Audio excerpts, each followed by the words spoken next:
आज मैं आपके लिए लेके आई हूँ नैतिक कहानियाँ। पहला, हाथी और उसके दोस्त। दोस्त। सीमापुर गांव के पास एक बड़ा सा जंगल था। उस गांव में बहुत सारे जंगली जानवर रहते थे। उस जंगल में एक अकेला हाथी रहता था, जिसके साथ कोई भी दोस्ती नहीं करना चाहता था। वह अकेले हाथी दोस्तों की तलाश में जंगल में भटकता रहता था। एक बार हाथी को कुछ खरगोश मिले। भाई, क्या मैं तुम्हारा दोस्त बन सकता हूँ? हाथी ने उनसे अनुरोध किया। आप मेरे घर के अंदर फिट होने के लिए बहुत बड़े हैं, तुम मेरे मित्र नहीं हो सकते, खरगोश ने उत्तर दिया। कुछ देर बाद हाथी को कुछ बंदर दिख गया। जब हाथी ने उनसे दोस्ती करने को पूछा, तब उन बंदरों ने जवाब दिया, आप बहुत बड़े हैं और पेड़ों पर झूल नहीं सकते हैं जैसे कि मैं करता हूँ, इसलिए हम आपके दोस्त नहीं हो सकते।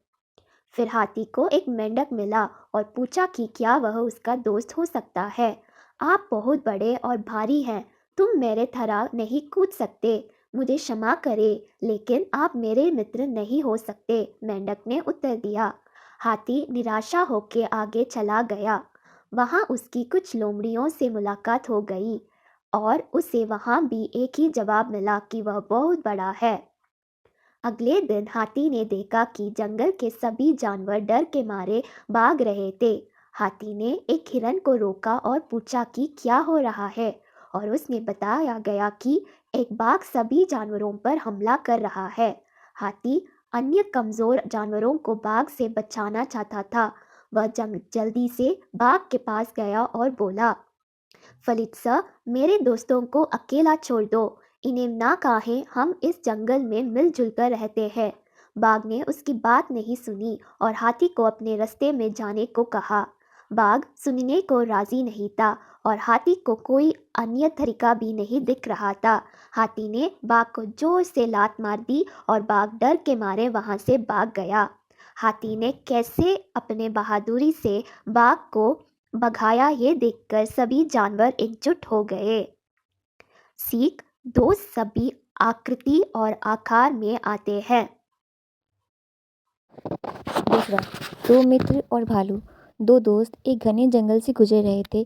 जब उन्होंने देखा कि एक भालू उनकी तरफ आ रहा है, तो उनमें से एक शीघ्र ही ऊंचे वृक्ष पर चढ़ गया और छुप गया। परंतु दूसरा दोस्त कुछ समझ नहीं पा रहा था कि क्या करे। वह असहाय सा खड़ा रह गया। तब उसे अपनी पाठशाला का एक सबक याद आया कि भालू मरे हुए आदमी का शिकार नहीं करते। वह बिल्कुल एक मृत व्यक्ति की भांति धरती पर सांस रोककर सीधा लेट गया। भालू उसके पास आया और उससे सूंघकर चला गया। थोड़ी देर बाद उसका मित्र पेड़ से उतरकर आया और उससे पूछने लगा, मित्र, भालू ने तुम्हारे कान में क्या बुदबुदाया? उसने उत्तर दिया, भालू ने कहा कि संकट की घड़ी में जो भाग जाए वह सच्चा मित्र नहीं होता।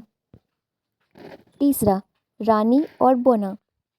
राजा ने लड़की को तीसरा, रानी और बोना।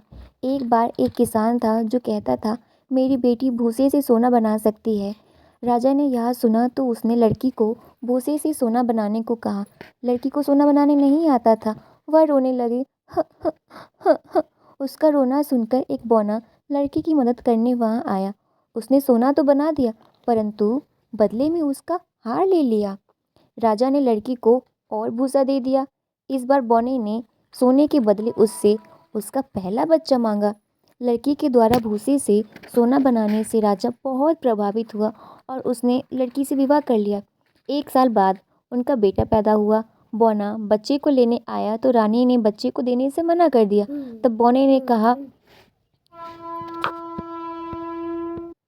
बौना बच्चे को लेने आया तो रानी ने बच्चे को देने से मना कर दिया। तब बौना ने कहा, अगर तुम मेरा नाम बता दो तो मैं तुम्हारे बच्चे को छोड़ दूंगा। रानी ने उसके घर तक उसका पीछा किया। बौना घर जाकर गाना गाने लगा। गाने में उसने अपना नाम बता दिया। इसलिए जब बौने ने अपना नाम पूछा तो रानी ने झट से उसका नाम बता दिया। बौना वहाँ से चला गया। फिर दोबारा कभी लौटकर रानी के पास नहीं आया।